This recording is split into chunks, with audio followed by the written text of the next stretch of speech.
Assalamualaikum warahmatullahi wabarakatuh. Kembali lagi bersama saya Ranti. Di sini saya akan membagikan video teks editorial mata pelajaran Bahasa Indonesia yang digurui oleh Bapak Gun Gunardi.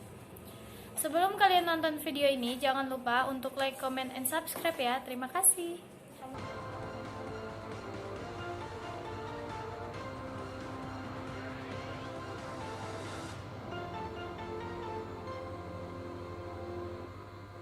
Langkah pemerintah dalam membentuk Tim Nasional Percepatan Pengembangan Vaksin COVID-19 pada pekan lalu memperlihatkan bahwa pemerintah mengandalkan vaksin sebagai jalan keluar dari pandemi ini.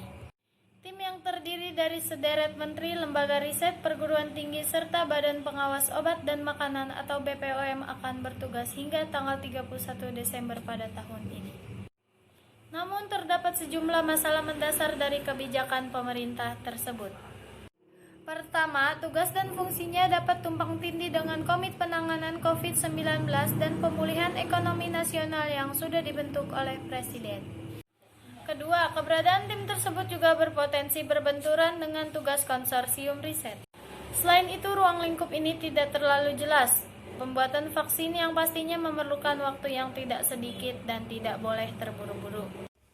Ketiga adalah tahap paling penting dalam perancangan vaksin atau obat, yaitu uji klinis fase terakhir ini tidak dapat dilakukan dengan tergesa-gesa. Artinya kami sudah mendengar berita itu sudah cukup lama. Artinya mitra kami Bio Farma sudah menginformasikan bahwa proses diskusi dan sebagainya dengan Sinovac itu sudah mulai dan memang direncanakan akan melakukan uji klinik tahap 3 ya, fase 3 terhadap vaksin ini. Jadi memang ini sebetulnya termasuk dalam strategi Indonesia, kita sebut sebagai double track ya, artinya yang diutamakan memang vaksin produk Indonesia, tetapi kita menyadari bahwa dibutuhkan waktu yang masih relatif cukup lama untuk mendapatkan vaksin produk Indonesia.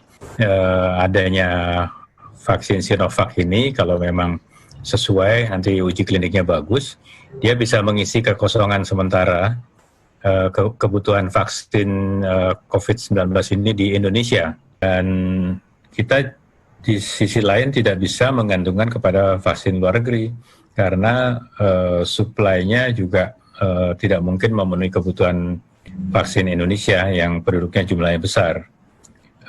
Saya hanya mendengar bahwa vaksin misalnya dari Sinovac yang mungkin ya hanya bisa memenuhi sekitar 20 juta dosis. Nah, tentunya kita harus bisa menjamin ketersediaan vaksin di Indonesia. Nah, itulah perlunya kita memiliki kemampuan untuk memproduksi vaksin sendiri sehingga kita tidak tergantung pada produk luar negeri. Daripada hanya mengandalkan vaksin saja, sebaiknya pemerintah bisa memperbaiki kapasitas pengetesan dan pelacakan pasien suspek. Ranti, Depok, Jakarta. Sampai jumpa. Terima kasih, sekian video teks editorial dari saya. Kurang lebihnya mohon maaf. Wassalamualaikum warahmatullahi wabarakatuh.